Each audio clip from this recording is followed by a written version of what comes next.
Magandang umaga po sa lahat po ng kinaukulan, lalong-lalo na po sa ating mahal na Pangulong Presidente Rodrigo. Sabi pong imbada sa pulo. At sa lalong-lalo po sa mga kay Idol Rapi Tulfo, sana po kami po ay nananawagan dito. Nandito po kami sa Jisan Economic City. Nasir company po kami. Marami po kami, kaya lang yung iba ay medyo tulog pa at mainit pa. Sa ngayon po, dito ang mayroon na pong mga namatay dito sa aming kampo. 4 na po sila. Kami po nananawagan sa lahat ng embahada ng Pilipinas para kami po ay makauwi na.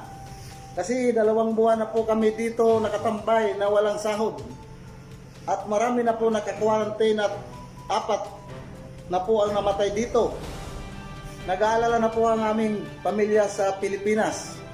Sana po ay pagbigyan nyo ang aming kahilingan, mahal na Pangulong Presidente Rodrigo Duterte. Okay. Ito po, bila pong pag-ano po sa inyo, ang aming kumpanya ay okay naman ang pagkain namin dito. Kaya lang po, ang inaalala namin ang aming mga pamilya. Matagal na po kami nakatambay dito, 2 buwan na po. Sana po ay pag-ukulan nyo naman ng pansin ng aming panawagan po. Maraming salamat po sa inyong lahat. Okay. Bilang ganti po, ito ating mga kasama rito. Pwede naman, pare, ano bang masabi nyo? Kaya nga, nag-alala kami kasi yung virus, walang pinipili. Kaya gusto namin makauwi na. Ikaw bro, ano bang masasabi mo sa ating kumpanya? Ba kumpanya, okay naman ang pagkain natin dito. Ang problema lang, kailangan natin ma-rescue tayo.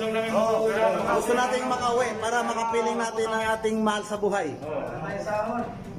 No work, no pay. 2 buwan na po na kami nakatambay dito.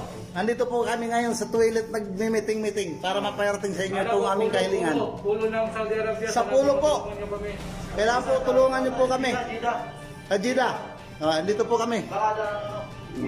Marami po kami, kaya lang anong iba, medyo hindi na magkasya kami rito sa loob ng toilet. Dito na po kami nag-ipon-ipon sa aming panawagan po sa mahal na Pangulo.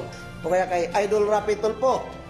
Alam naman namin mo na talagang kayo ay magaling umaksyon. Ano pa po sa labas ang iba, kasama namin. Ayun po.